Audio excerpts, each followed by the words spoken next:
Welcome to this. I guess this is part 2 of season 2, episode 2 of AI in Games for the spring.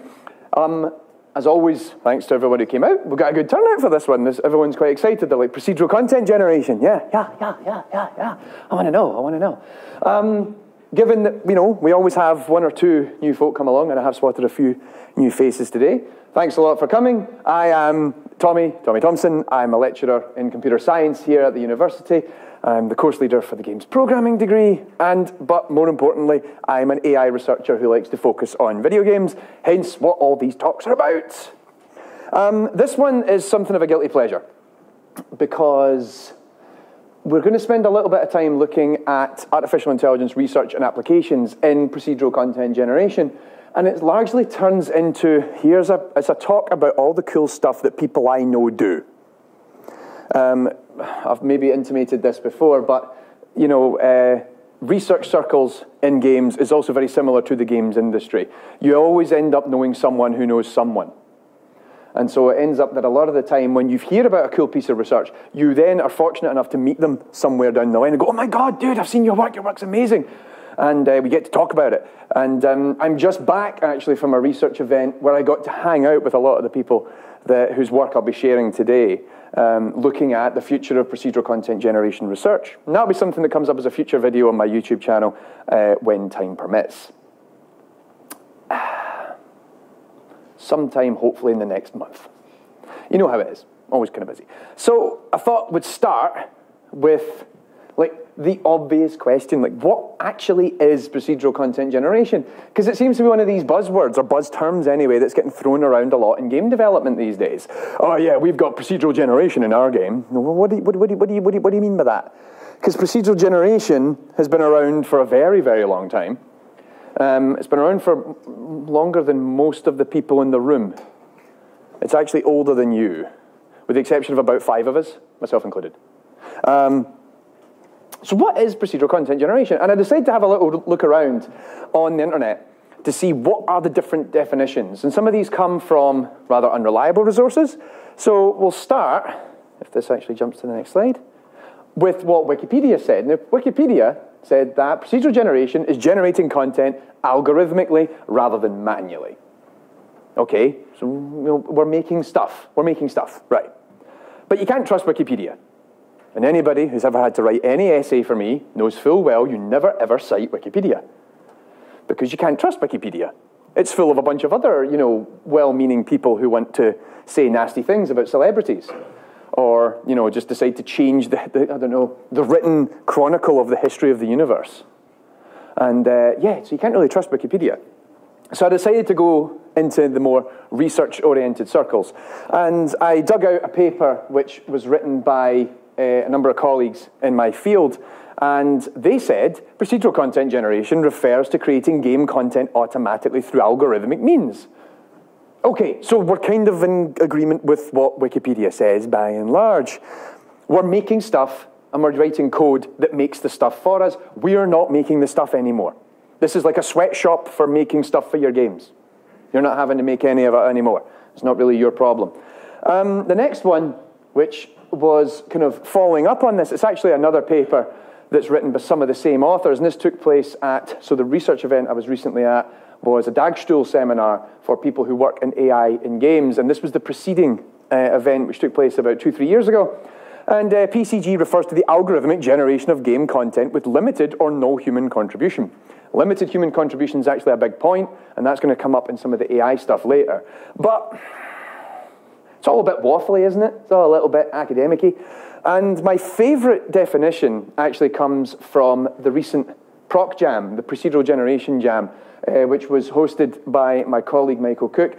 See, Michael, I told you I'd say something nice about Proc Jam in the talk. You owe me a beer. And he just said, it's something that makes something. And that's probably the nicest and most distilled version of its definition I could think of. And what he did was he ran this thing called Proc Jam in November last year, and it's a procedural generation jam. It's a game jam about making stuff that makes other stuff. That's the official tagline of the event, and it's quite apt, because all it is, you're making stuff. we shouldn't be constraining what stuff that is, and how that stuff is made, we don't necessarily curtail either. But we will look in this talk about how some stuff is made, what stuff do we make, why do we make stuff the way we make stuff, and how good is the stuff that we make. I should have written that down in bullet point form, because everyone's like, what? And, you know, ultimately all you're doing is writing any piece of software that can produce something at the end. It's, you know, some sort of artifact. And, you know, what you want to do is, you want to make sure that just writing this piece of code, it's a little bit flexible. I mean, particularly for our first years who are just learning how to program, writing any basic bit of code that makes something is a procedural generation algorithm. You're like, oh, good, I've made a level in my game, and it's got 2 doors and a window. It makes exactly the same room, with exactly the same doors and exactly the same windows every time. Well, it's, I suppose, in the purest of senses, it is a procedural generation algorithm. It's just not very flexible. It's not very variable. And that's why, you know, we can use random number generators to mix this up. And as my first years will attest, we did this in a lecture last semester, where I decided to prove to you that you could actually write a Twitter bot that procedurally generates completely inane tweets.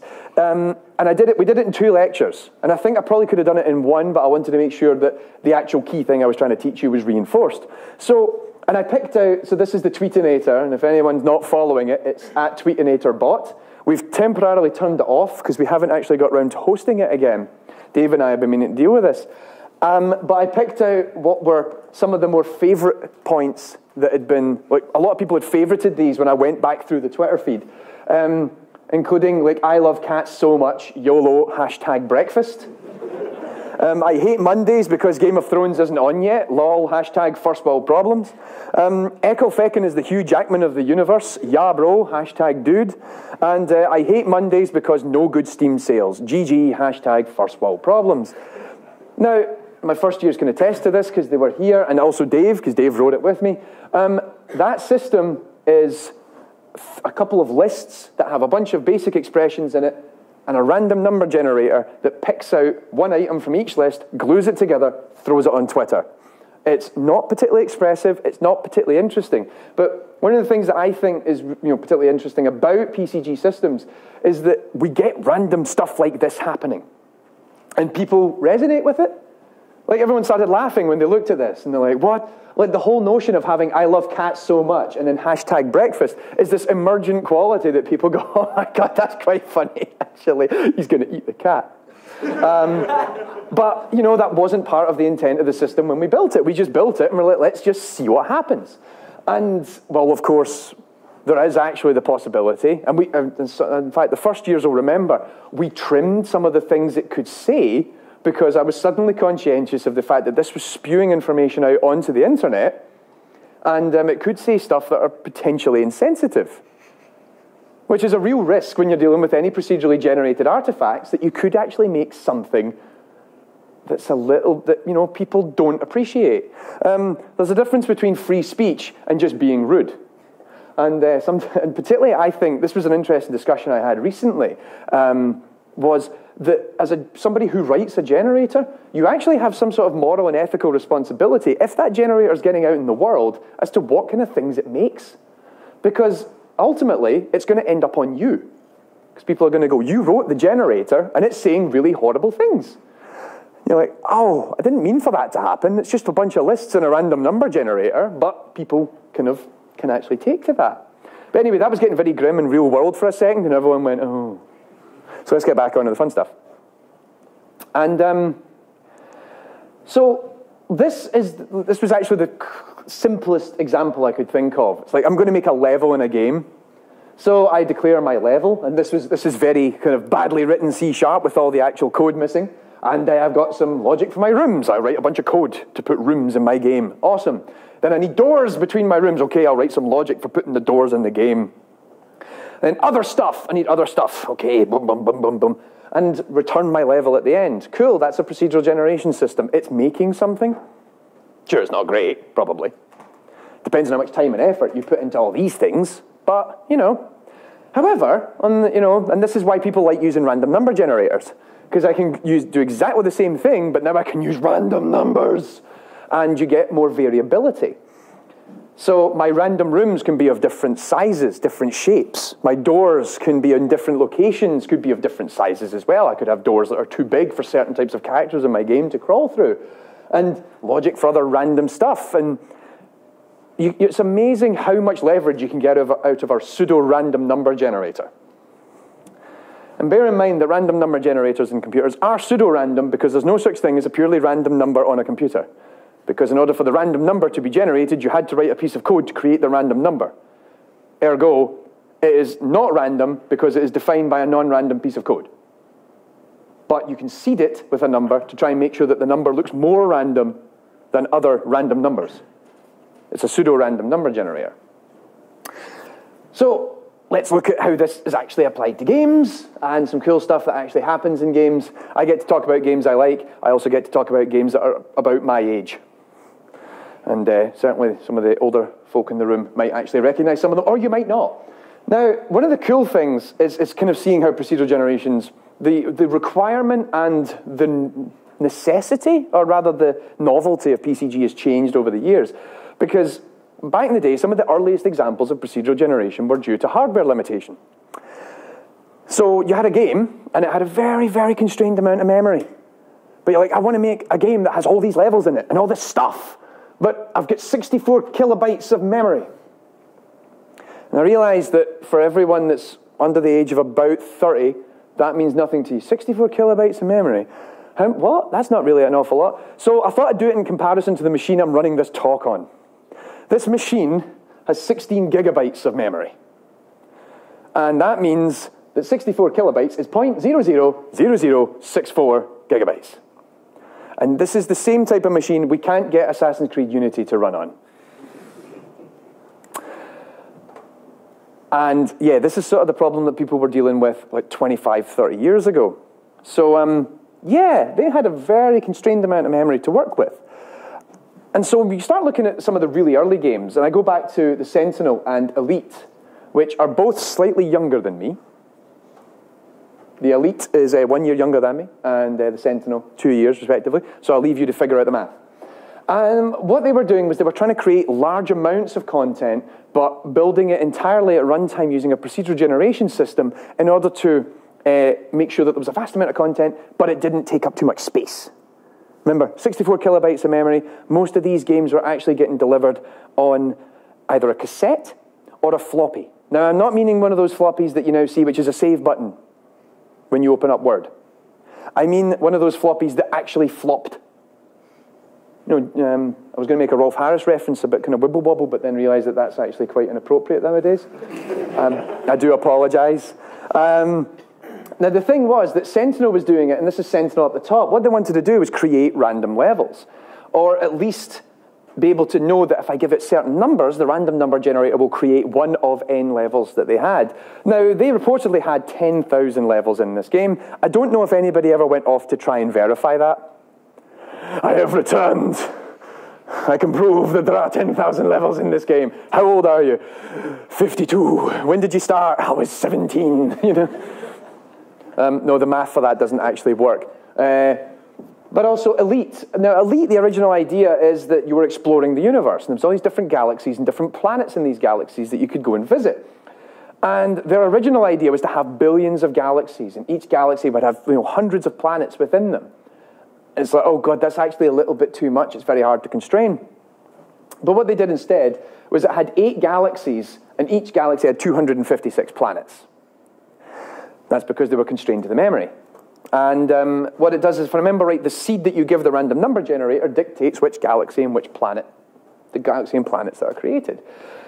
And it's funny how we're now returning back to this concept of this idea of massive galaxies that are being procedurally generated, and some nods already going, oh, I know what he's talking about. We'll come to that in a minute. Because nowadays, procedural generation is more about trying to maintain a player's interest.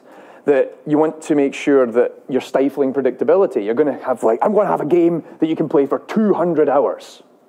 We've got this continued criticism now of most AAA titles when it comes out, and you go, oh, I can beat the game in 6 hours. You can, insert joke about Call of Duty campaigns here. You all know what I'm talking about. Because these are very protracted, very focused experiences. Whereas nowadays a lot of people want to get more mileage out of their games and say, well, no, I want to be able to play this for 100, 200 hours and get so much more content out of it. And procedural generation can kind of work towards that, but similarly, there's an issue of predictability. It's like, oh, I've got a procedural generation system in there, but it just makes one of 500 variants of the same thing that all roughly the same as each other. So I thought, right, well, let's look at some notable examples of games that are actually using PCG in an interesting way to create large expanses of content. Minecraft's the obvious one. It's very popular these days, even though it's been bought up. People still quite like it. No one's hating on it too much yet. And the thing that's quite cool about Minecraft is that you don't really think about the procedural generation. It actually just happens. You start up a new instance of Minecraft, it builds the world for you, and the more you begin to walk out into that world, if you're getting to get too far out, it will build more world around you. In theory, it can eventually run out. I think there's actually a memory limit that if you push too far, eventually the game starts overwriting itself. But you've got to walk pretty far for that to actually happen. And being somebody who doesn't play an awful lot of Minecraft, I couldn't tell you how far that is. I wouldn't expect any of you to go and test the theory for me, but I do know that it's possible. A favourite of mine at the moment, given I'm doing research on it, is Spelunky. And Spelunky actually has a procedural generation system that builds a new level every time. So every time you go into a new level, a completely new maze is built. And no two playthroughs are the same, but there is a rough design to each level that you can actually figure out. Because some people have went in and had a look at the code, because remember the original Spelunky is open source, and they went into it and actually figured out how the procedural generation works. And in this case, typically what Spelunky does is it burrows through the map, it starts on the top, and it burrows its way down until it decides that it can place an exit on the bottom. Because it actually splits the whole game up into a grid of 4x4, and builds exits between different chunks, different rooms of the game. And it figures out what's called a solution path. And it gets to the bottom, it has the solution path, and then it goes, right, just build the filler all around it. Let's add more rooms, and then we can deform them a little bit, add some monsters, add some treasures, and the like. So you can go and play this game. Who here plays Spelunky? We got any Spelunky players in the room? Oh, we got a couple. Masochists all round. And yes, I mean, this is quite interesting to me in that it actually makes the game harder for players because you can't memorize level layout. But you can, in time, begin to figure out roughly what the generation algorithm's doing. So you can quickly kind of go, right, I think the exit is this way, because you begin to see very abstractly patterns in the level generator. Spore. Spore was quite interesting because, in Spore you actually made your own creatures, you made your own characters, but it uses procedural animation to figure out how they move. Because you can decide to create a creature that's got 3 legs, 2 arms, and a couple of heads or whatever else. And you're seeing this variability in the characters that are appearing here. And it actually figures out, at the time, how to make sure they move. Because animation is a very hard thing to achieve in games. And also, when you're giving players the ability to express themselves and build different types of characters, what can happen is you sort of go, cool, I've made a new character, can it move? No, and it just sort of falls over. Or it walks really weird, because it's using the animation setup of a different character and you've mapped it onto the one you've made. So that was the way that they got around that, was using procedural animation. Diablo 2 and 3, dungeon instances are procedurally generated, and that means all the environments are built at runtime. It also tries to adopt PCG-driven events and quests that can happen as you play it. To varying degree, I'm not much of a Diablo fan myself, and I do hear some criticisms that it can be too samey, and that Blizzard have actually went away and tried to address this issue. Probably my favourite, next to Spelunky in this list, is Borderlands. And the thing that I always find really interesting about Borderlands is, as you can tell from the background, they use the procedural generation system as the sales pitch of the game. It's like, look at all this content we have. You can play this game and get as much of this content as you want. And they knowingly play on that. It's like, keep getting guns, get more guns. We're going to procedurally generate more guns. You've got to find more guns, because more guns means more better. And you've got to keep going and keep going and keep going until you've got like this godlike arsenal. You're like, my body is ready. And then you can go and fight the biggest bosses without all your friends anymore. It's not even a cooperative game anymore. You just turn up looking like Arnold Schwarzenegger in Commando. And you've got every gun imaginable attached to you. You're like, this is going to be easy. Right, everybody's dead, cool, I win. And then your friend's like, what the hell is that? And you go, do you want to see my gun? And you show them the gun. How long did one of my friends Graham, this is you I'm talking about, replayed one instance of Borderlands 2 several times because apparently there's like a 1 in 200th probability that a certain type of gun drops. And he replayed this one bit again and again and again and again and again, and he finally got it, and then he showed me the gun. I'm like, how did you get that? Oh, I've replayed that boss like 50 times. I'm like, nah, you keep it. That sounds like a great gun. You keep it. But there's also this kind of fun thing, I think, playing a lot of Borderlands, that you build a relationship with your gun. You're like, this is my gun. I'm happy with this gun. Ooh, a better gun. But I don't want to get rid of this gun, because maybe I'll put this in the other slot, and then I'll take this gun as well. And, now I've got two different guns that do different things. But then guns can evolve, guns can change. You get new guns that completely replace the old guns. You get a shotgun that fires rockets. But the rockets have lightning damage, and you think,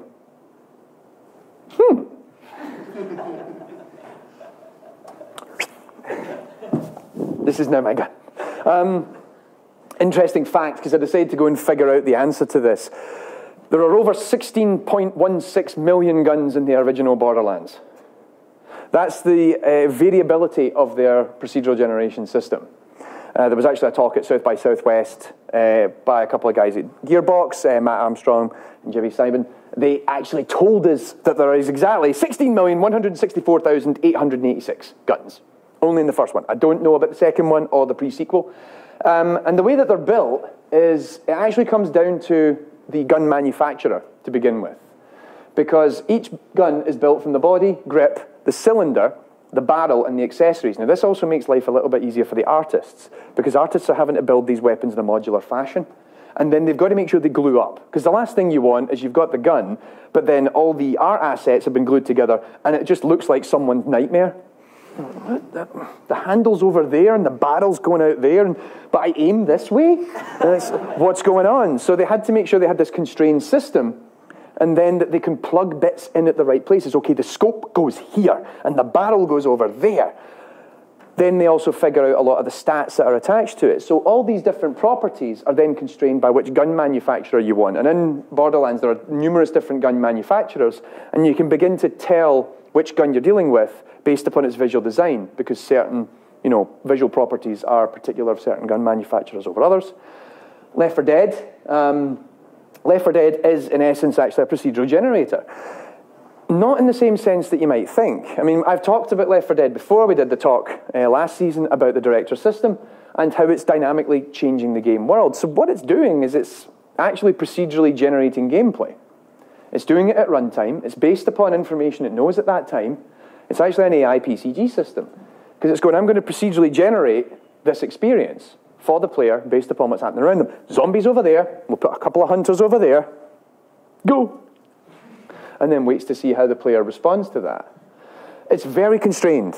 I mean, even though I talked about it in the previous talk about how expressive this system is, it's very constrained in what it can do, because ultimately it wants to make sure that you still make it from A to B. It's not really, like I said at the time, it's not about killing the player, it's about maintaining a flow of motion, a flow of gameplay. That the player gets stressed, chills out, gets stressed, chills out, and then it's down here, you're reloading, you're healing, and you're shouting at your friend because he ran off earlier on and caused that stress peak earlier. What were you doing that for? Oh, I knew there was going to be some health over there. You're an idiot! Yeah, as staff, we used to play Left 4 Dead 2 in the office. We don't anymore. It's actually the CGMA lecturer's fault. They kept running off. Phil Morris just griefs everybody accidentally. No Man's Sky, which isn't out yet. It's the first game on the list that isn't out yet. But this caught everyone's attention very, very quickly. And why was that? Well, apparently the entire game is borrowing from Elite, and it's entirely procedurally generated. And I had the pleasure of seeing at ProcJam back in November, Hazel McKendrick, who's working on No Man's Sky, talked about the complexity of the system that they're working on. That ultimately, it's a bunch of mathematically constrained models. So when they build planets, they can then figure out, based on the planets, how the grass is supposed to grow, and what trees are supposed to grow, and what animals can then grow within those systems. So each different procedural generation system informs the other. And one of the key things she was talking about is actually maintaining constraint. Because the last thing you want is content that gets hairy or kind of It doesn't fit with the visuals of that environment that you've got. And I mean, even the textures of these animals can kind of actually be impacted upon the environment that they're generated in.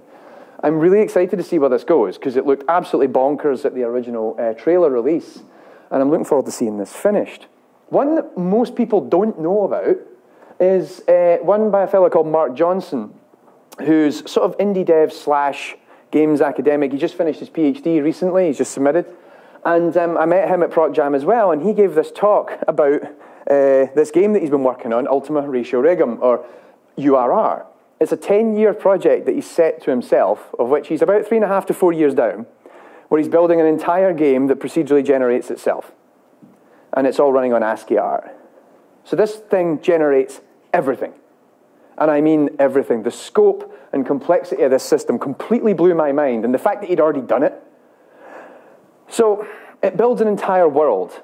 And then the world, when it builds the world, it builds the landscape. It builds where the mountains are. It builds where the rivers are. It then decides where the cities are going to be built. The cities then have districts. Each district then has buildings. That's actually an entire city that you're seeing in the background. That's one city he's made, and each city has its own districts. Each district has a set of buildings. Each building has a layout.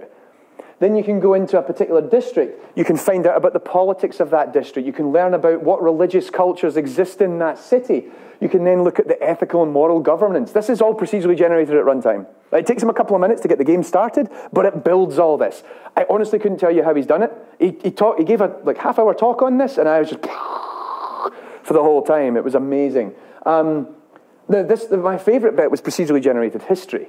So you can start the game, go into a district, go into a city, go into a district, go into a library, find a book. You can then read about the history of the society that is actually living in this city and find out about the cultures that have lived, thrived, died, and reborn during that period. You can then find people who've died, who he mentions in the book. You can go to the graveyard, find the person's gravestone, you find out when they lived, you find their family crest, because their family crest was procedurally generated. But the family crest and all his information is in the book. No, absolutely nuts. I was like, oh my God, this is crazy. Absolutely nuts. He's not actually built the game, though. This is what he's getting onto, is like non-player characters and actually having a story that emerges. But this is what he's done already. He did this during his PhD, and I'm like, oh, thanks a lot, man. Way to make the rest of us look like slackers, you know? Oh, nuts. Fantastic. I'll put a link out to this afterwards. You should go and check it out. Absolutely bonkers. Loving it. So, with that, let's talk about the challenges before we get into the kind of AI stuff. And this is largely influenced by what some of my colleagues talk about, and also some of my own opinion as well, that, you know, you're talking about, when you have a generator, you want to make sure it's expressive, and you want to make sure that it's varied. That if you're making content, if you have a generator that makes content, it has to be able to make a lot of different content. There's not much point in having a generator that makes 10 of the same thing. That's not a generator, that's a clone factory. That's like an IKEA warehouse. Just makes like 10 of the same beige coffee table. Speaking as someone who has owned at least 3 IKEA beige coffee tables at some point as he's moved around from university to university. You also need to have some sort of difference between them, and in a way that's quantifiable to players. I mean, Borderlands gets away with this quite easily because, one, there's a visual aesthetic, but two, I mean, sometimes you get to see guns that have the same visuals, and you go, oh, what's the difference between these? Oh my God, look at the damage that gun does. Get rid of that one. This is my new gun. Next thing is about quality. If you're going to make stuff, it's got to be something that's useful. And this is actually, to me, one of the most interesting problems, is that value or quality of content that's generated is very, very subjective. So, we have personal tastes, we have cultural influences. So what you and I might look at the same thing and either agree it's rubbish or we disagree. And I go, no, actually, I think it's quite good. Borderlands is probably one of the best examples I can think of where they get away with having low quality. Because if a gun's rubbish, you throw it away. Or you sell it. It's very rare that you go, oh God, this gun's rubbish. I don't like this game anymore, and you trade it in. You go, no, that's a rubbish gun. I can throw that away. I can make a couple of $100, but I know there's good guns out there. So you're focused on trying to get the good guns. And we know what are good guns. But again, your personal tastes kick in because, you know, someone's guns, like your choice of guns might be completely different from my choice of guns. You like acid round firing bazookas. I like, you know, lightning round firing SMGs with a very high fire rate. And I've had a couple of them where it shoots like 30 rounds a second or something, and you just go through clips like nothing on earth. Right, okay. Go through ammunition like nothing on earth. So subjectivity is a big issue. Also, then, primary or secondary content. Again, Borderlands gets away with this because I would actually say that guns are a secondary piece of content. The rest of Borderlands as a game is very nicely polished, very nicely designed, whereas you know, primary content, levels, quests, things like that, they're far more specific and things that players place a lot of emphasis on. So if a procedural level generator is making bad levels, you're going to call it on it. In some respects, Spelunky kind of gets away with it, but in its defense, it does make a proper level and then mucks it up a little bit. Because part of the game mechanics are that you need to use tools such as bombs and ropes to navigate it, because it's meant to be a hazardous environment. You're spelunking. It's not supposed to be this, you know, it's all right, just going to run through the cave, it's going to be great. This kind of joyride, if you will. So it's called kind of trying to make sure that the fun is retained. Okay, so why am I talking about this in the first place? Why is AI getting involved in all of this?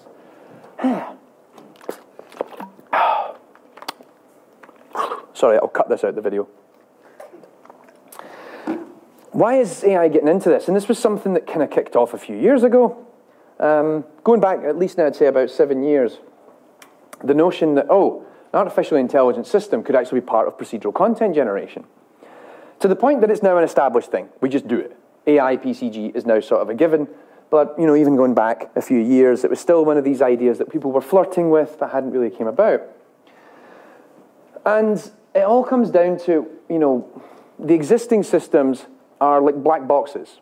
You give it a bunch of information, it just spews out. Oh, you don't even give it information. Give me a gun. There's a gun.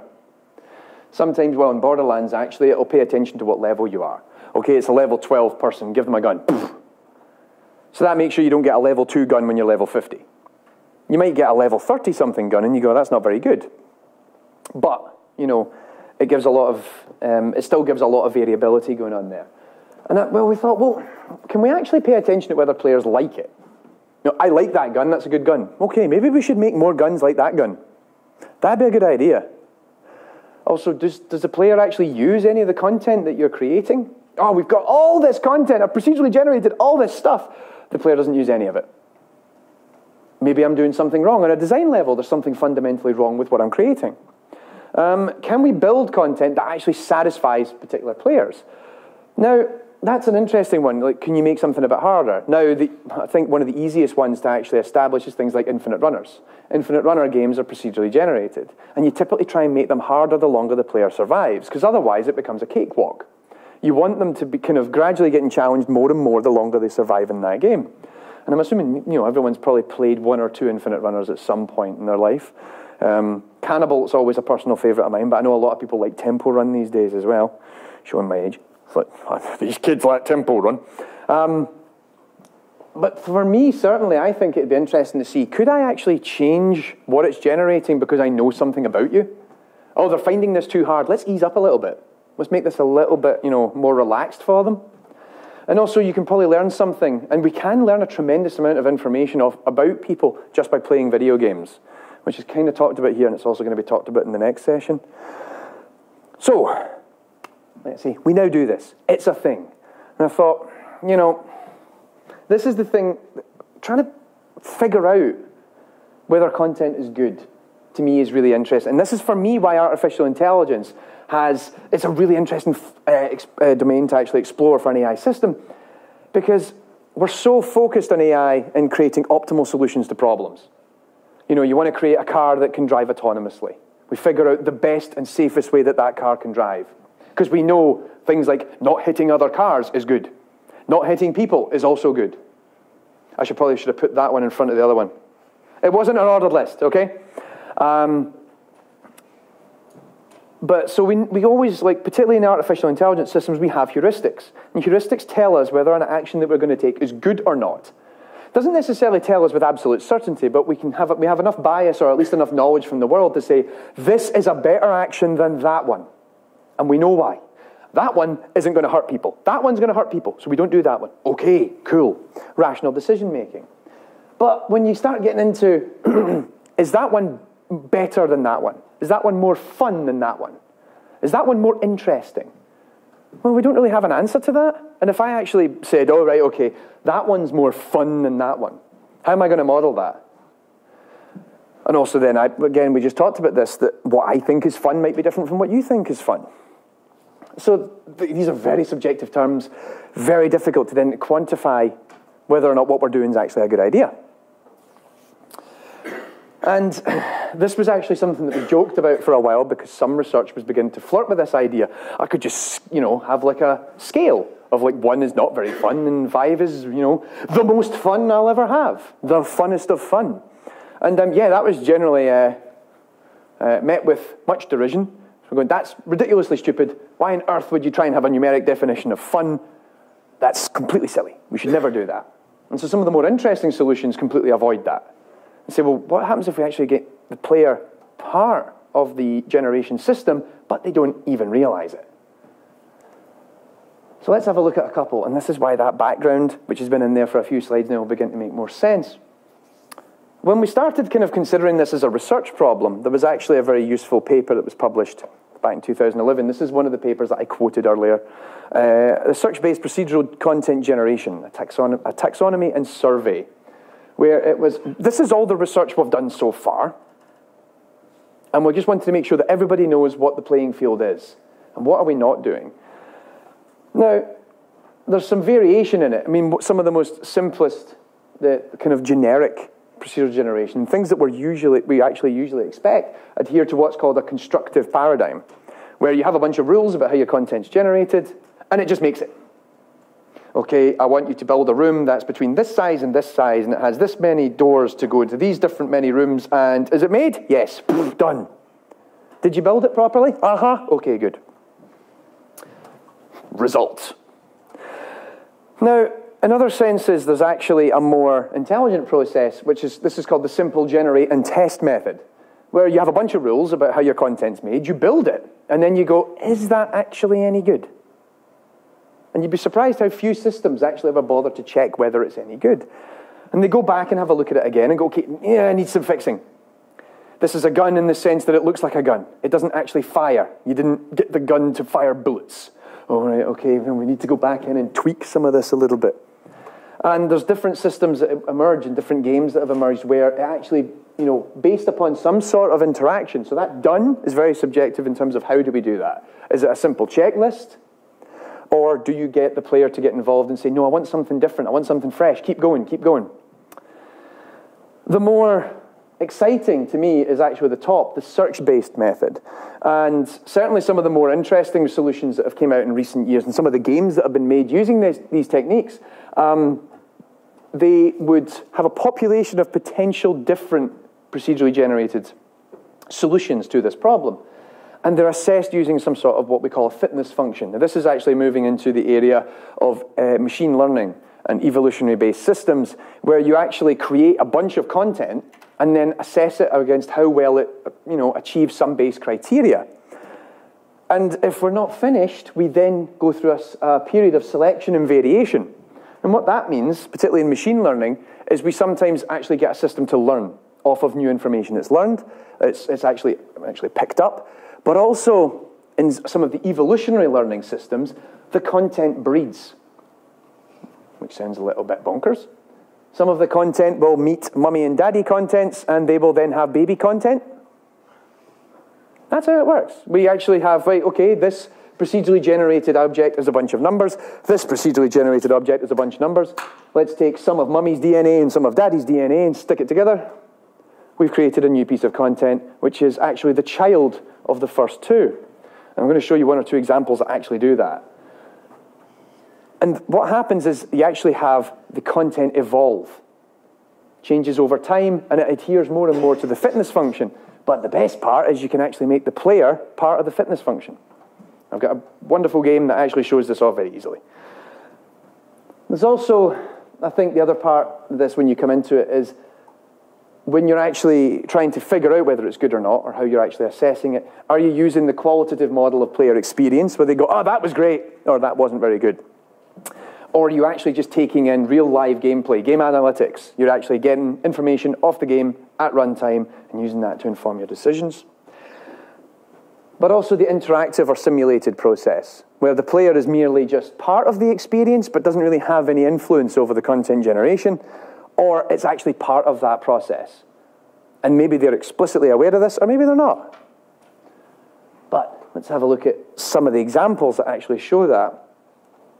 So I thought I'd go back, and this is something I talked about in the very first talk last season, which is the Mario AI competition, where they actually had a level generation track. Now, the level generation track it's adopted off of Notch's old Infinite Mario code. And this is a human player playing against a level that's been procedurally generated for them. When you start playing that benchmark, the first thing it does is it gives you a basic test level. And in that basic test level, you're just asked, please play this level. Just play it. And when that happens, it's actually mining a lot of information off of you at runtime based upon how you played that Mario level. And once it's finished that test level, it then goes, okay, cool, we're done. Pass that to the level generator. And the level generator takes all this information in, goes, I'm going to make a level based upon this knowledge. Now, what type of level it makes is dependent upon the designer. This is Ben Weber's system that was submitted, I think, in the 2010 competition, I think it is. And sometimes you get some really weird and wonderful things, like, for example, piranha plants that had wings, or piranha plants that didn't even come out of pipes. And his process was then taking in that information, and it built that level in layers. So it goes, right, I'm going to build the base terrain, then I'm going to build some hills. Then I'll build the blocks, then I'll build the coins, then I'll put in the monsters, job done. But it goes through it in this iterative process, and every now and then it notices that things don't add up, and it shifts and tweaks them accordingly. Of course, what we were getting there isn't really indicative of a typical Mario level, but then we don't actually know what one of them is. But as a community, we have a very rough idea. But it doesn't look that Mario. But that wasn't the point of the competition. It was just to make something that people would find interesting. So let's see if this video runs. This is an interesting one. Some people might have heard of this before. Hey there, it's Trip. Oh, volume down a little bit. Wow. It's been a while since we all, what did you do over tonight? So this is a system called Facade, which I believe some of you have actually played. You've heard of this before. It's an interactive drama management system which procedurally generates drama. The player has been asked to come round to his friend's house.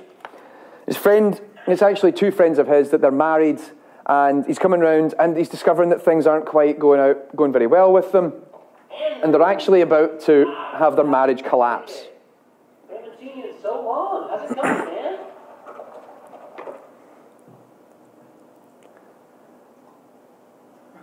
Oh, we're great. I mean, really, really great. Come on in. Now, the thing is that the player can actually interject at any point if they want. They can be part of the conversation. But the drama will continue to evolve regardless of whether or not you get involved, because the couple will fall out with each other at different points throughout the experience. And depending on how you interact with them, they can fall out with each other in different ways. And I've got to say, you were really good. Well, it's funny how after a full day's work designing magazine ads, Grace finds the time to decorate and redecorate. I guess it's just the artist in me dying to get out. You begin to pick up all the really flippant comments they make to each other. Now, a lot of the dialogue's already pre-scripted, but how the actual story break comes along is being generated dynamically. Okay, that's enough, you two lovebirds. I think this evening is over. You've got to leave. There's only so much you can expect to put up, you know? Oh, no. Andrew, I just realized. I'm sorry. What? I haven't got enough drinks. When it comes to drinking, I have the simplest tastes. I'm always satisfied with the best. So, what's your point? Can I interest you in a single malt scotch? It's primo. I served them at our last party for a snack. Mark martinis. Perfect. Classic. Great idea. Well, it didn't take long for you two to bond or whatever. Trip thinks he's at his classiest when he's on the serving end of a swizzle stick. Why don't I make us one of my new drink inventions? I call it Grace's Inner Soul. It's a mixture of Chardonnay bitters and lots of ice. Now, Andrew, in one word, what does this picture say to you? Yes, good question. Good question. Grace stayed up in the hotel room when I was out taking his pictures. Well, actually, this trip to Italy was meant to be our second honeymoon. Oh, was that what it was? Huh. I'm always the last to know. Grace, I want us to spend some time together. So, in a word, this says...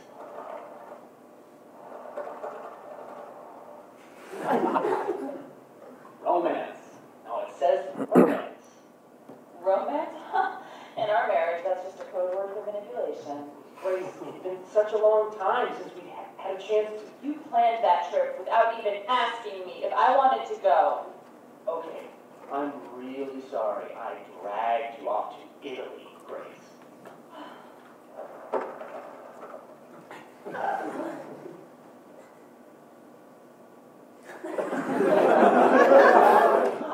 What's going on with you two? Trip? No, don't let me get in the way. I'll leave you two to continue. What? Where are you Oh, don't going? mind me. I'll just be in the kitchen. You know, you don't have to tell me that things aren't perfect. I mean, you can't tell me that every marriage is perfect. You maniac, you sex maniac. Never afraid to push out those buttons. Andrew, it's time that Chip finally Wait, just admits no, that our marriage don't need to. admits that our marriage Stop. is not... Stop it.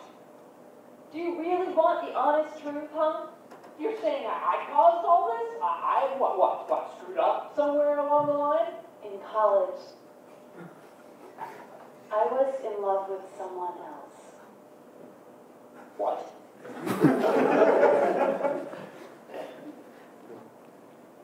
I've been having an affair. I jinxed our marriage, Trip.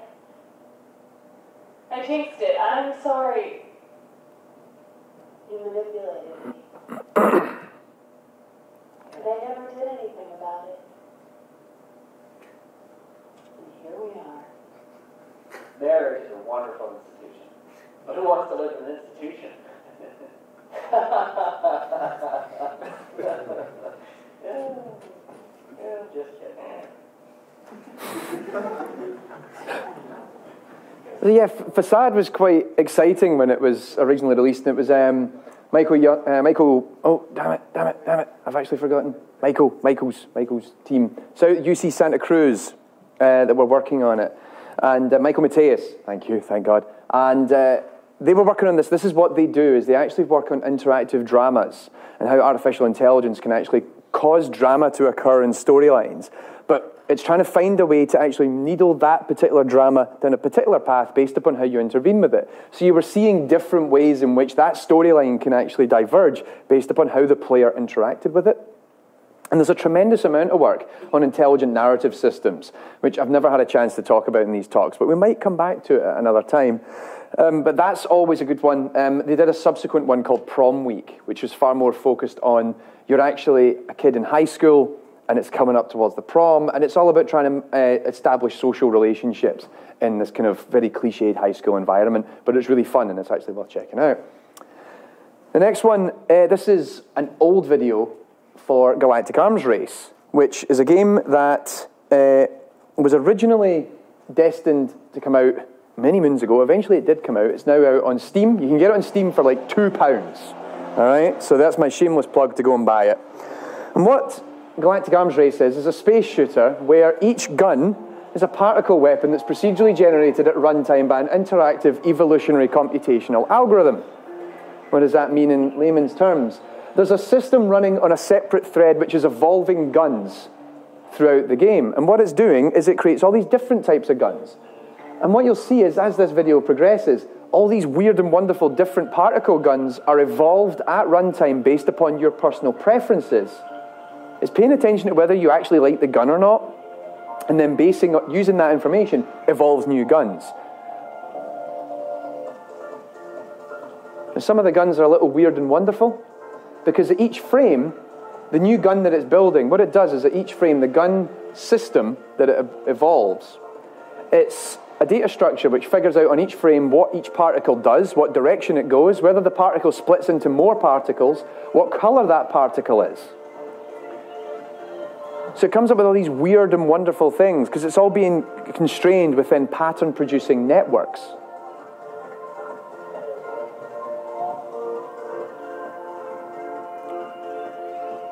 There's all these different places you can visit, which is kind of fun, but ultimately the more fun is actually trying to find guns, and you make more guns in the game.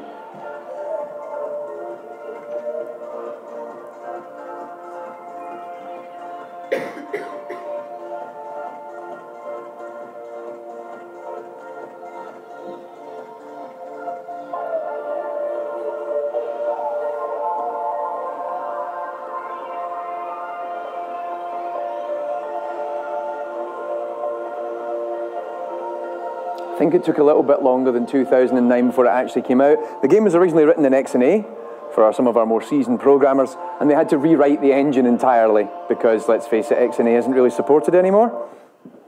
But what's kind of fun about that, that's a research project that then became a video game.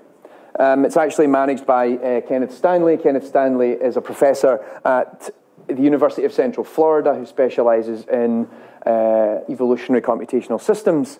And they came up with the idea of procedurally generating guns. So how that system works is, now if you really want, I've actually got a build of it here, and we can actually show it live. Will we do that? Will we do that? Okay, let's play. Let me go into my Steam collection. And as you can see, I've already got it. Now what this is doing is that the game creates each gun, and each gun is what we call a composite pattern producing network. It's a data structure, which if you give it a bunch of numeric data in, will give some values out, which over time actually exhibit patterns of behavior. I'm not going to go into the kind of hardcore science of it, because I realize that this is not the place to do it, but what it's doing is it creates guns that generate patterns in their behavior. Now, when you play, now let's go in, and I've got my little character created. Let's not go into the PvP arena. That's not a good thing to do right now. So I've got my little ship, and he's flying around, and I've got 3 different guns. Now this gun's not particularly interesting. It just shoots one particle, and it's very strong. It's actually much stronger than a lot of my other ones that I've created, and that's all right. That's great. I've got game number 2 in my other weapon slot, and I can carry up to 3 different guns at any point in time. And notice how the different particles operate in different ways. So this is actually, they're splitting off. 2 of them then go perpendicular from the original direction in which I shot. And then lastly, I've got this one, which goes out more in a sort of 45-degree angle. And, oh no, I'm under attack. Now, the way that this works is that the longer you play the game, you can go out and find enemy bases to destroy. And when you find these enemy bases to destroy, they will drop weapons for you to use. I wonder, can I get in the wormhole? I forget how I actually control this. Nope, never mind. And the more I use a particular gun, what I'm telling the AI system in the background is, I really like this gun.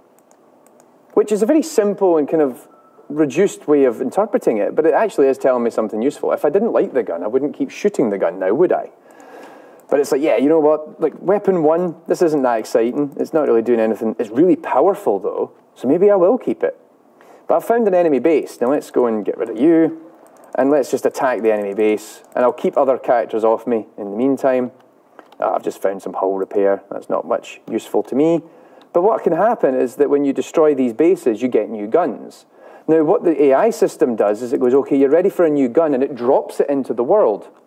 But the gun that it's made is based upon the personal preference, or the perceived preferences that I've had while I've been playing. And it goes, okay, they really like that gun.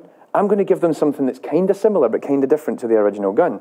So you can actually see that this gun and that gun are actually evolved cousins of one another. And the system also models that. It can actually tell me the ancestry of weapons. So when it says, oh, hey, you like that gun, this is actually like the great-great-grandchild, rather, of an existing gun you already made. Or an existing gun that you already like using. Come on, die, die, die, die, die. Yeah. Oh, stop giving me hull repairs. I want an actual gun. La la. Where am I going? Let's see if I can warp somewhere. Oh no, too far away. Teleport system in cooldown, thanks a bunch. Sadly, I don't get as much time with this to actually show it. I'd hoped I'd actually had some more interesting guns to show, but you can go and check it out. And the more you play the game, it's going to continually change what guns you get. And you saw in the video there, that's what happens when you sit and play it for a couple of hours. In addition, the game plays online. So you can be playing in a server with 4 other players, and they go, hey, check this gun out. They show you a gun, they can give you their guns. Similarly, the guns that will drop in the game are not just based on your preferences, they're based upon the preferences of everybody who's currently in the scene. So you can get a variety of different guns from different people happening in the same server, and you can then share them with each other. But then, of course, what could subsequently happen is you end up with mutated children of your guns.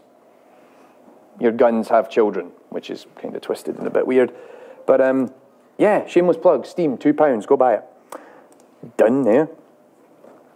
Now, like I said, this is all using what we call composite pattern producing networks, and the game is continually creating new content, but it's listening to whether or not you like the stuff that it's making, and then will try and tailor its work towards that. But guns are a little aggressive, and guns are also, you know, they're interesting, but they're not that interesting. So the same techniques were then adopted to go and try something a little bit different.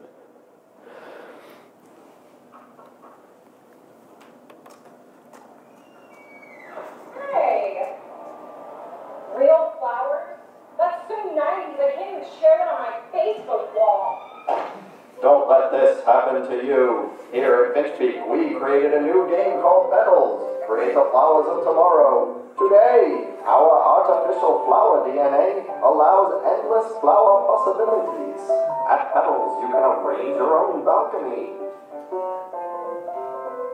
and breed new flowers. Lots of new flowers. Sell your best creations on our marketplace and help your friends with their flowers.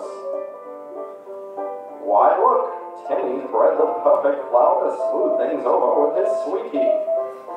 Haha, sorry Timmy, next time use petals first. Again, that's actually a research project that then became a game. It's a Facebook game. You can still go and play it now. And yeah, what they were trying to do was, I think it was Sebastian Risi and a few other folk were looking at how you can take the same system to make flowers and then make a social game out of it.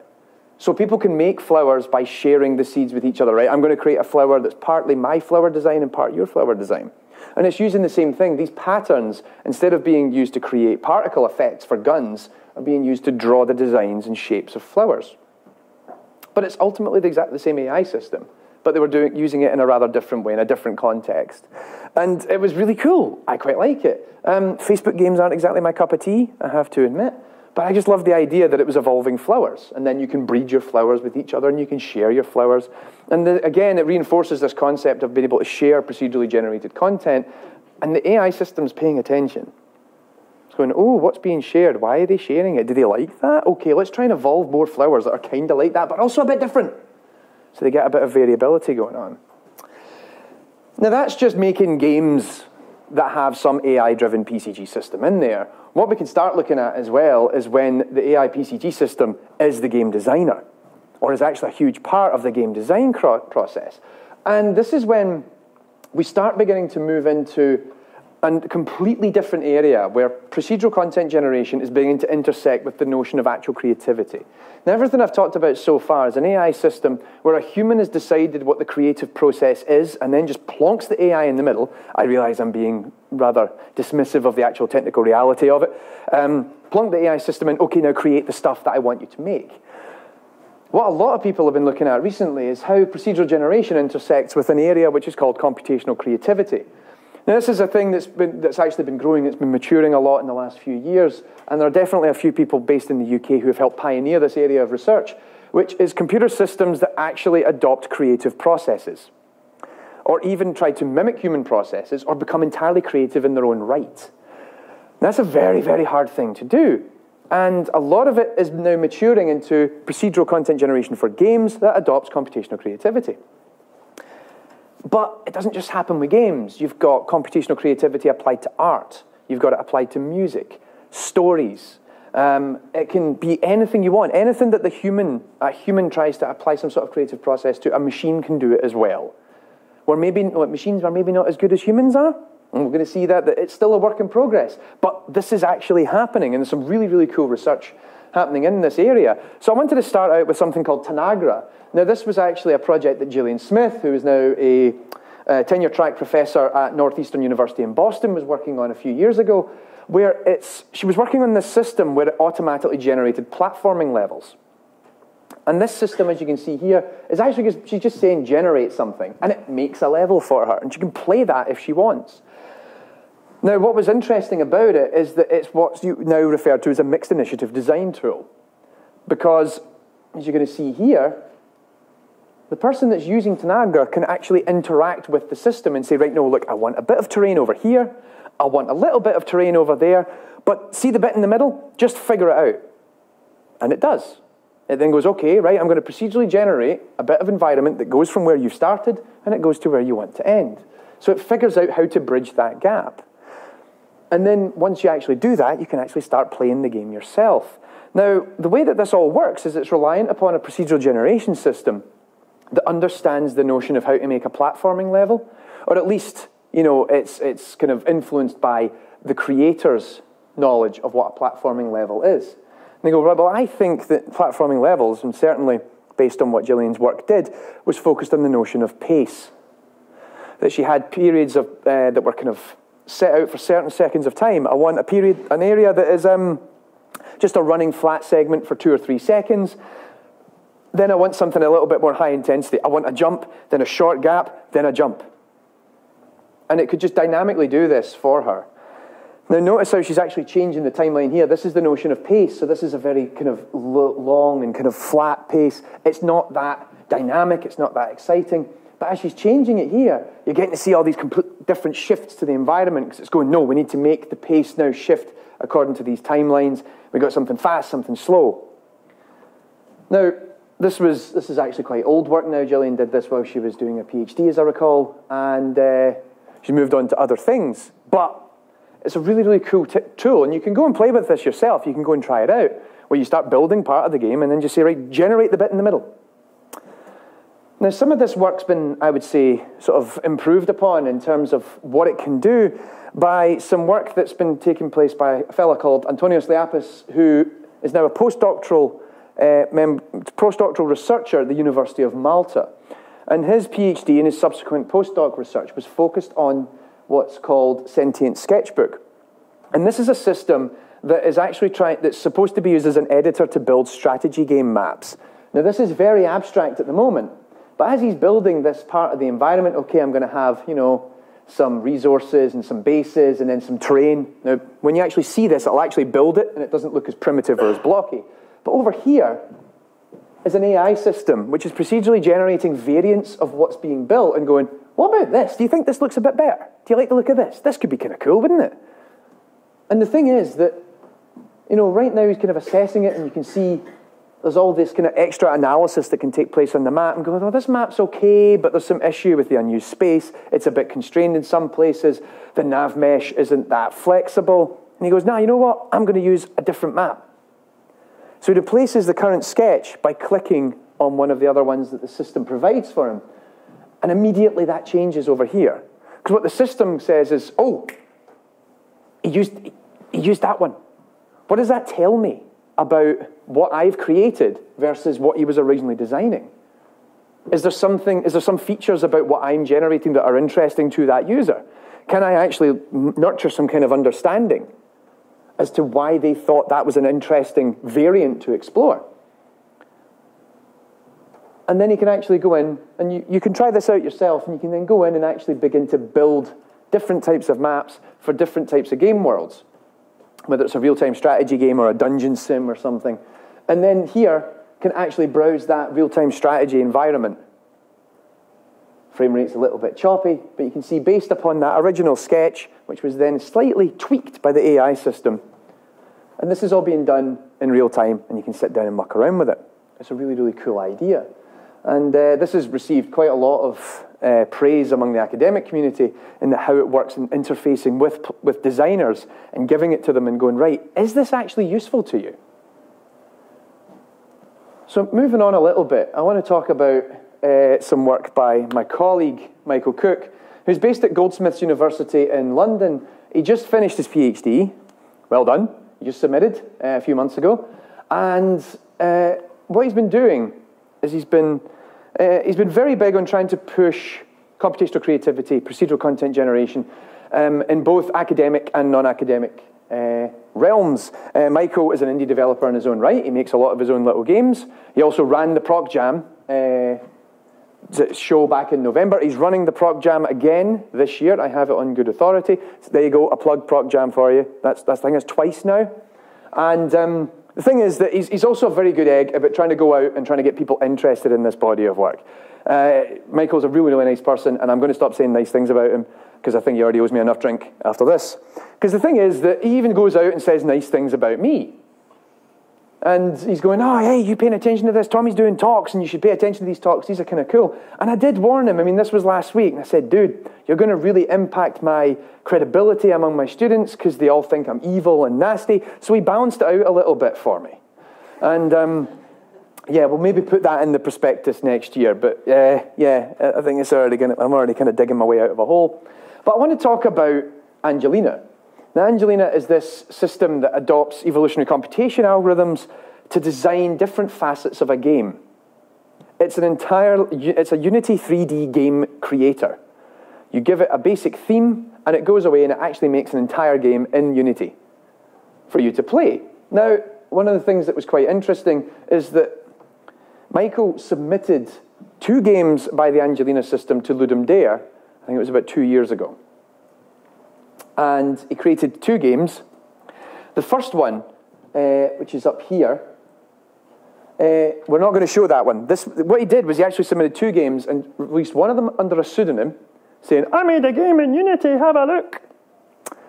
And the other one, this is the product of an artificial intelligence system that's trying to make a game based entirely off the one keyword that you gave us as part of the Ludum Dare.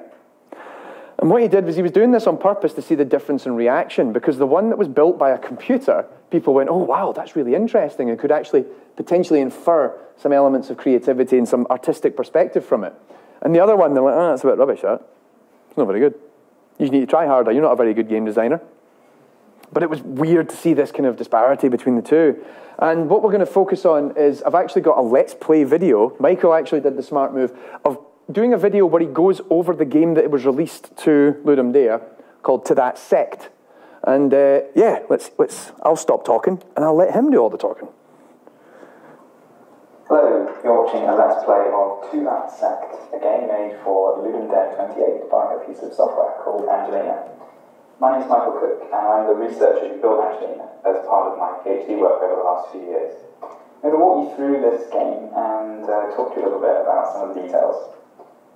When we start off, you can see that we're at the menu screen. So I needed a way for Angelina to quickly and concisely convey the rules of the game that it was going to present to you. So in this case, they're fairly basic. We just have to avoid those weird wizard things on the right and collect the ships that we'll see scattered around.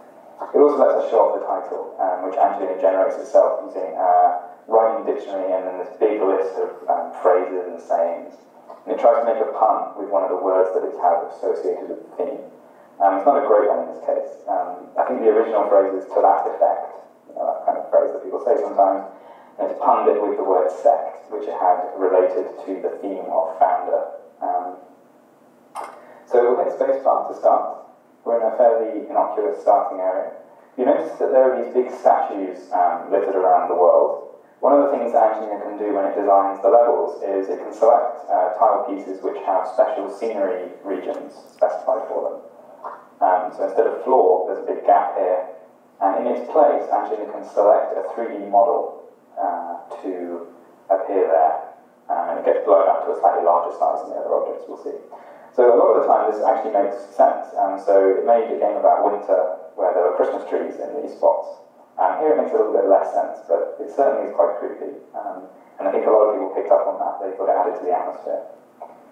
The other thing you'll notice as we walk into the rest of the level is the choices of textures. So on the floor there's a kind of, not really sure, sort of metallic blue, and the walls have this weird red, kind of felt-like look to them. Angelina tries to choose the textures intelligently wherever it can, but in some cases it won't be able to make a decent stab at it, and in that case it'll make a random choice. So if you ask it to make, there's a ship here, which was thrown into that to collect it. You see our scores gone up in the top left-hand corner.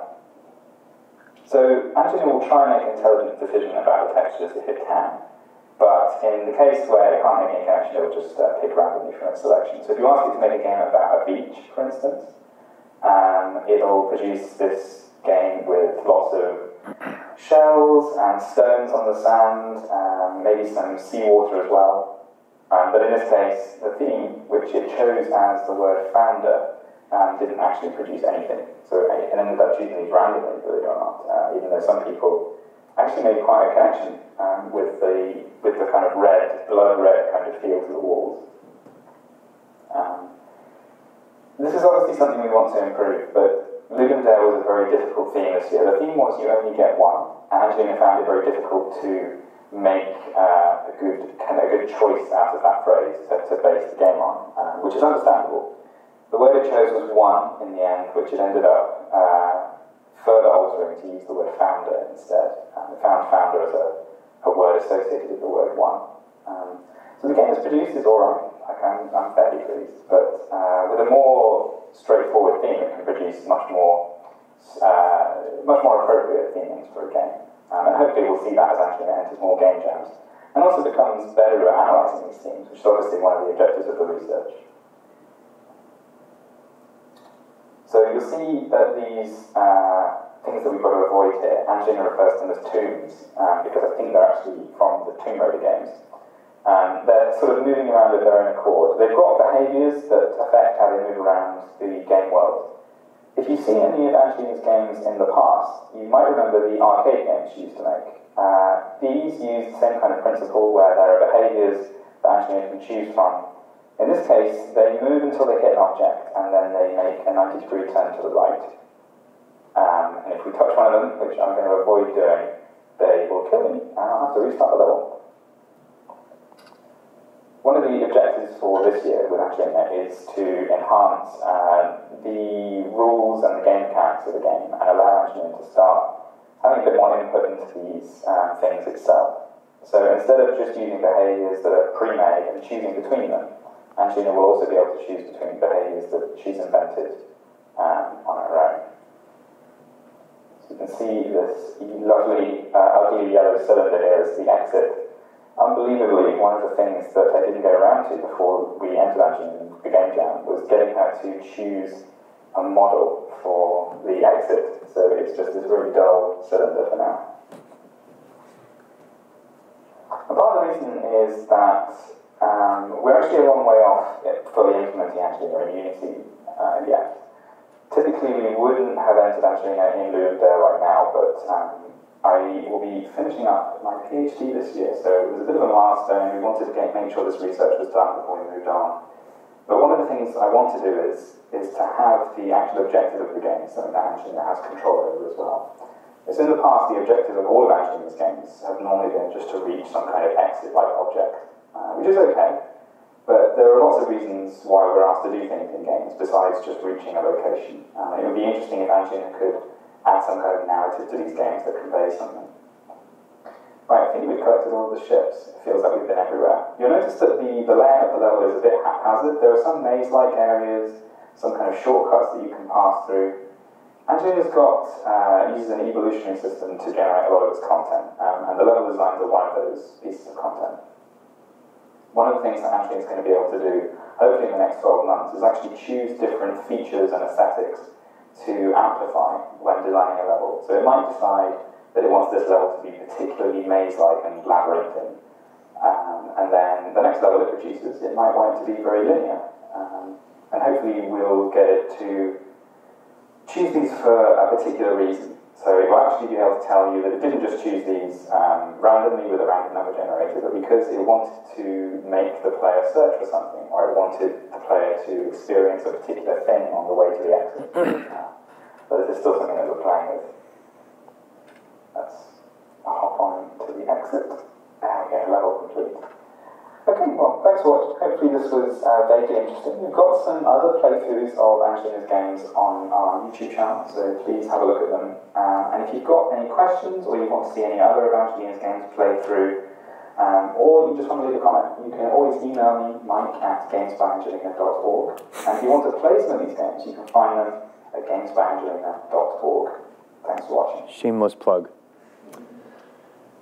Now, I've seen Matt give a couple of talk quite a few times about Angelina. I only actually had the pleasure of meeting Mike for the first time in October of last year, and I've been trying to keep in contact with him since. One of the things I find really interesting is that how he critiques the work and how he actually talks about Angelina and doesn't treat it as like, oh yeah, it did this because I implemented a system that does blah. He goes, Angelina made this decision because she has something, like she has a system that she has some particular decision, she has some particular notion of why she wanted to do something. And also the notion that a gender is actually attached to that system. And it's interesting because there's a lot of work that's also been done by Michael's supervisor, Simon Colton. And he's been working in computational creativity for a while now, and he's got this really fantastic system called the painting fool, which will take a photograph of you, and based upon its mood, will paint you in a particular way. Now, I've been meaning to ask him for it, because it painted me the last time I saw him, because he's been working on the painting fool for many years as a side project, and it's now became this research thing. And what it does is when it's finished, it gives you a PDF, and it says, well, I was in a bit of a bad mood, and I decided I wanted to kind of paint something a bit more angrily. So I used these types of oils or crayons, stencils, whatever, and it scored away to get that particular image it wanted to get. In the sense that the painting fool has it's a creative object which, based upon its mood, it influences the work it does. And what it does is it actually reads newspaper articles. And based upon newspaper articles, that dictates what mood it's in. And it was funny because we had a couple of people come up and actually get their painting done by the painting fool one after the other. And you could see different types of paintings that were coming out of it because its mood would change. It's like, I'm in a better mood than I was 10 minutes ago. Here we go. And it would draw something kind of cool. And we got into this kind of interesting discussion, and it's came up more than once because I noted that Mike refers to Angelina with gender.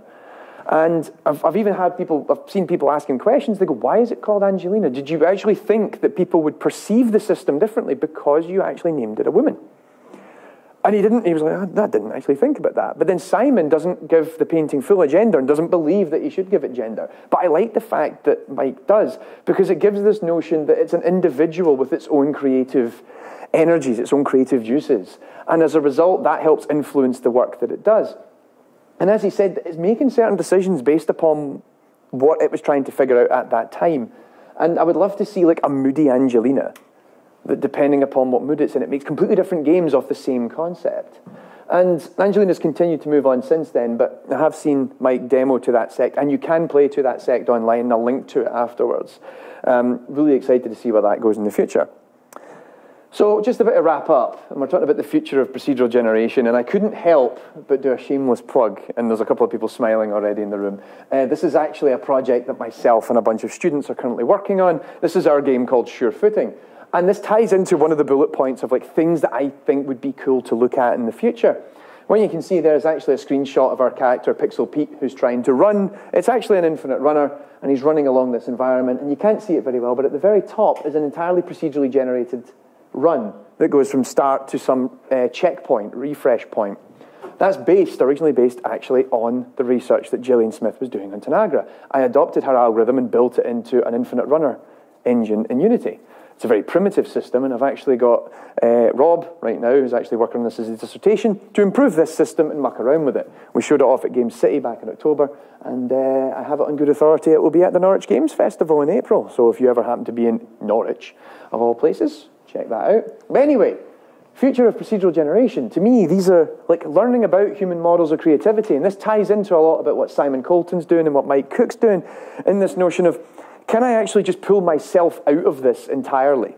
Can I get away from this meta-creative process where the system is really just a digital manifestation of my own creative habits?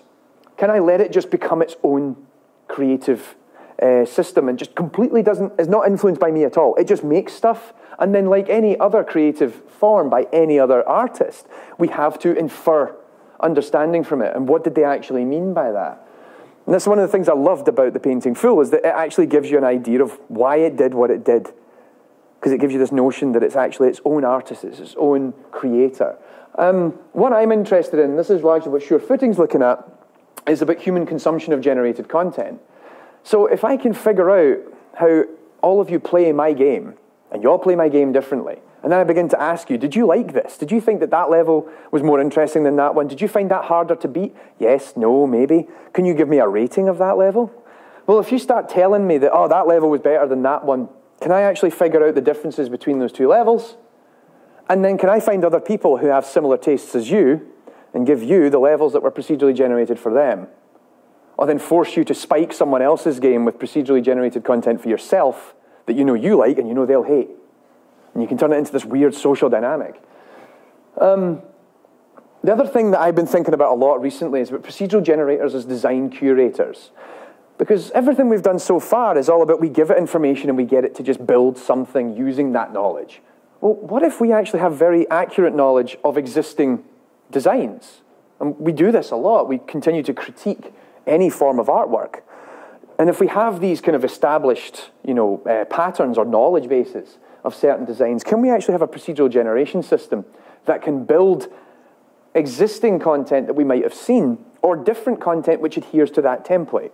I've got a small project I'm working on at the moment about Mario, and I was looking at Mario level design. And the thing is, everyone kind of by and large likes 2D Mario. Okay, we're going to focus on 2D, not the 3D. 2D Mario, everyone kind of complains, oh, it's the same game. It's the same Mario, they release it every couple of years, it's the same tosh. Why are we playing the same game and paying 30, 40 pounds for the same game? So I went away and did a bunch of analysis of each of the Mario levels, and you realise, well, no, they're not the same. And certain patterns that exist. And there's a great bit of work by a researcher in Sweden, Steve Dalskog, who was looking at patterns, design patterns that exist in Mario levels. And I took his idea and said, right, well, how if I just extend that to every Mario level in the first world of every 2D Mario game? What patterns thrive? What patterns die? What patterns evolve? And you see that the design of Mario has continually shifted over the years, and some concepts have thrived, died, and been reborn. Some have never came back. And some they've gradually matured and tweaked over the years. And you can even begin to see, based upon which designer was making a Mario game, which patterns actually become more explicit or not. So the notion of a design curator has been thrown around in my head for a little while, and I love this idea of, give me a level generator that makes me my favorite Mario games. I only like Mario 3 and Mario World. Just make me levels that are all based around Mario 3 and Mario World. And it looks at the design patterns of those two games and goes, and starts making these weird hybrid levels of those two games. But also, I think, being experimental in the scope and just going nuts with it. And what we saw earlier with Mark Johnson's URR, which, bonkers. I think he's actually already addressing this particular issue in a way that, way better than anything I can do. Absolutely staggering. But, yeah. And with that, we're done. Thank you.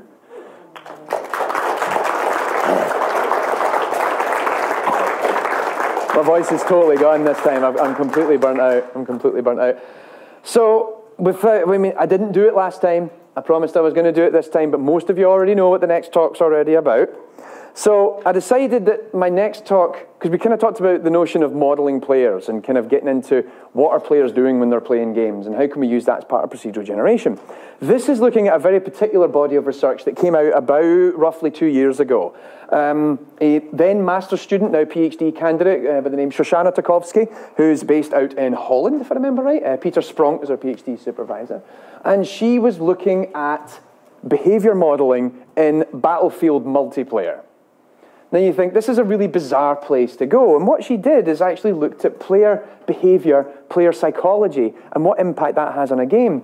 And so I'm going to kind of make this talk all about looking at behavior modeling and game analytics. And the notion that I can actually learn an awful lot about not only whether or not you're actually playing the game that I wanted you to play. Are you playing the game that I want in the way that I actually expected you to play? Are you finding loopholes in my game? And some interesting research by other academics that looked at games and went, yeah, people actually play this game completely differently from how we expected. And what Shoshana did was she said, right, I'm going to have a look at Battlefield, and possibly what I think is one of the largest experiments of its type, where I'm not going to spoil it, but we learn an awful lot about how people play Battlefield 3, and there's a lot of things, a lot of factors that you might not think about. Simple things such as your actual play experience, what classes you like to play as, your age, your gender. These all actually have an impact upon how people play Battlefield 3. And if you want to know more, you've got to turn up in 2 weeks, because that's all I'm telling you. All right? Right, thanks very much for coming out again, and I'll see you soon.